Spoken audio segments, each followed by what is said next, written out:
वैसे तो देखिए एक चीज़ होती है कि एक हद तक जहाँ तक आप मनोरंजन के लिए इसको कर रहे हैं, फिर भी ग्राह्य है। लेकिन जैसे मान लीजिए मैं आपको गन पे या पिस्टल पे कोई प्रोग्राम दिखाना शुरू करूँ कि ये माउज़र है, ये जो भी कुछ है दिखाऊँ मैं और इसकी ये नली का होता है, इसमें ऐसे गोली निकलती है।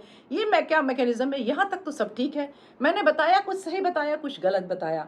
कुछ आपने नहीं समझा, प्रोग्राम खत्म हो गया। लेकिन अगर मैं आपसे को सिखाऊँ कि कैसे अपने दोस्त के सर पे सेब रख के आप निशाना लगाइए, तो ये तो बहुत ही खतरनाक होने वाला है ना। तो इसी तरीके से भूत प्रेतों में अभी तक तो केवल भूत प्रेत आते दिखते थे। अब ऐसे चैनल्स की बाढ़ आ गई है जहाँ भूत भगाना सिखाते हैं, प्रेत भगाना सिखाते हैं, कोई ब्रह्म राक्षस की बात करता है, कोई कर्ण पिशाचिनी की बात करता है।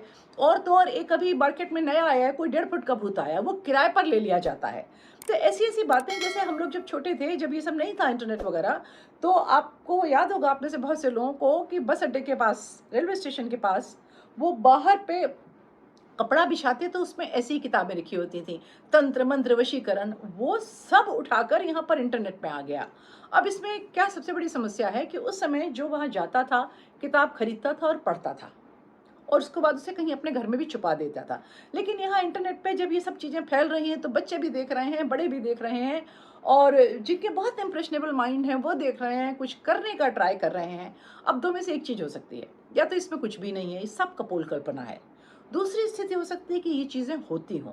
अगर ये चीज़ें होती हों तो जहाँ भी कहीं इनके बारे में लिखा है, हर जगह ये लिखी है, और वो चाहे समाधि लगानी हो, चाहे कुंडलिनी को ऊपर नीचे ले जाना हो, हर चीज़ के बारे में ये लिखा है कि बिना किसी एक्सपर्ट की राय के बिना ये ना करें। मुझे ये समझ नहीं आ रहा है कि इंटरनेट पे क्यों इस तरह की चीज़ें फैल रही हैं। मैं उम्मीद करती हूँ कि जो लोग अगर ये सुन रहे हैं, अगर किसी क्रिएटर ने कभी सुन लिया, तो मैं ये चाहती हूँ वो बिना बुरा माने, क्या क्रिएट कर रहे हैं एक बार उस पर सोचें, और सोचें कि क्या ये जो क्रिएट कर रहे हैं अपने घर में अपने छोटे भाई बहनों को या बच्चों को सुना के वो इसमें इंडल्ज करना चाहते हैं। नहीं करना चाहते हैं तो क्यों कर रहे हैं। लगातार कंटेंट देते रहने की कोई ज़रूरत नहीं होती है जिसमें आपको माइंडलेस कंटेंट देना हो।